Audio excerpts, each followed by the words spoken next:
Hello, my name is John Jones. I'm one of the family lawyers here at Black LoBello. I'm going to be speaking to you today briefly about the issue of mediation in a domestic relations or divorce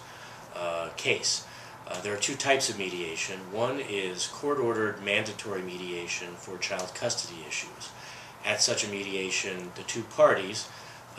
go to the family court and meet with a trained mediator to try to resolve issues pertaining to the custody of their children. The basic concept of mandatory mediation as a court adjunct process is the understanding that generally parents probably know more about what's best for their kids than either lawyers or judges.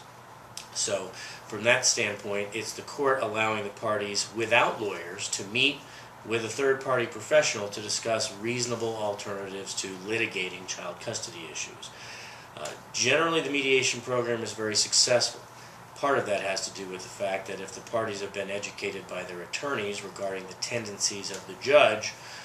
as it pertains to whether joint physical custody is more likely or primary custody is more likely, they have an idea going into mediation that, okay, this is what might happen anyway, so maybe we should agree and save ourselves a lot of time and aggravation and the beating up of one another that comes with a child custody case. Now, by the same token, removing lawyers from the custody mediation also is good in that parents make the decisions about their children rather than basing it upon the advice of how a child custody position could impact or allow you to have leverage regarding the settlement or litigation of other financial issues. So that's basically the court-ordered mandatory child custody mediation. The other type of mediation is something that's voluntary, and parties agree at some point that it's better to sit down and try to resolve their case rather than beat each other's brains out in a courtroom at significant cost. In the type of private mediation, the parties agree on a mediator, generally a former judge, maybe even a current judge if he's willing to do it, but primarily a very experienced lawyer in the area of family law. Someone who has tried cases and litigated all issues in front of the judge that is presiding over the case in question. This type of mediation, nobody's required to resolve anything and nobody's even ordered to do it, but it can end up saving a lot of money. The basic premise of this type of mediation is that family law issues,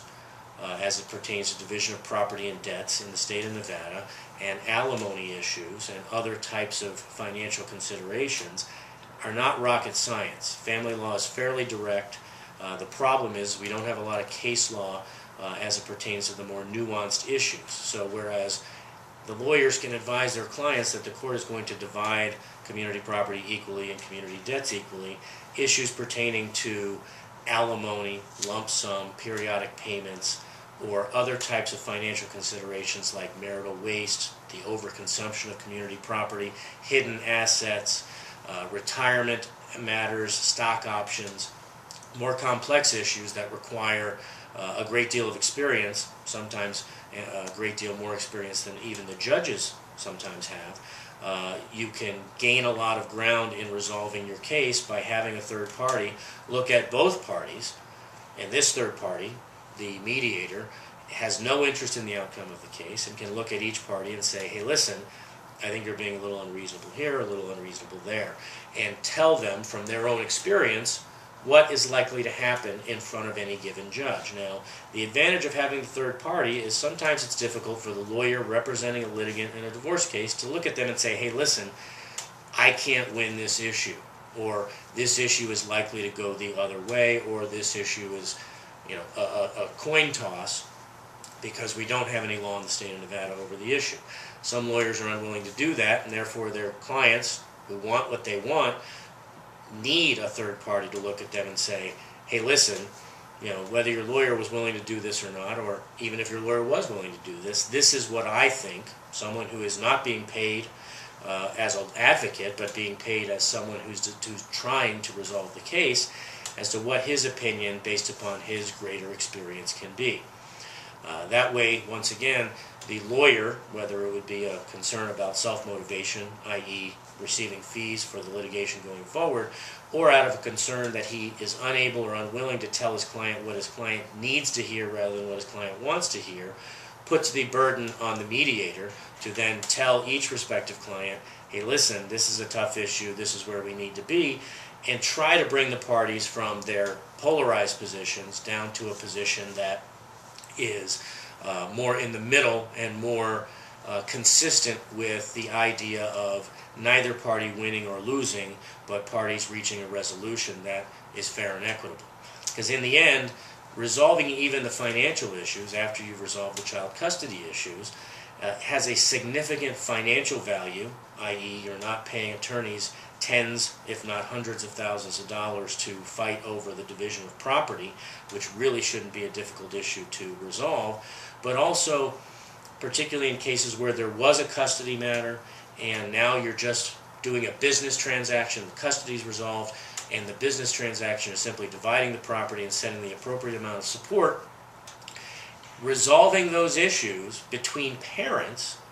and not having to go to court and have their hardcore litigator try to tear their spouse apart on the stand and try to make points with the judge and litigate the matter, the value of parents resolving financial issues, which are no longer child related, instead of fighting with one another, has a long-term value in terms of how the children or child are affected by the parents' relationship after their divorce case is over. The more friendly you can maintain your case, even on financial issues that are now just a business transaction, have nothing to do with children,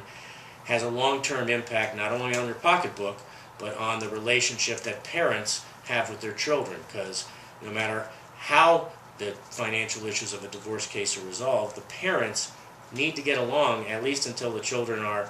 19, but more likely until the children are 30, if we're going to be practical. So resolving your case in mediation on the financial issues as well as the child custody issues has incredibly long-term, not just financial but emotional benefits. Thank you.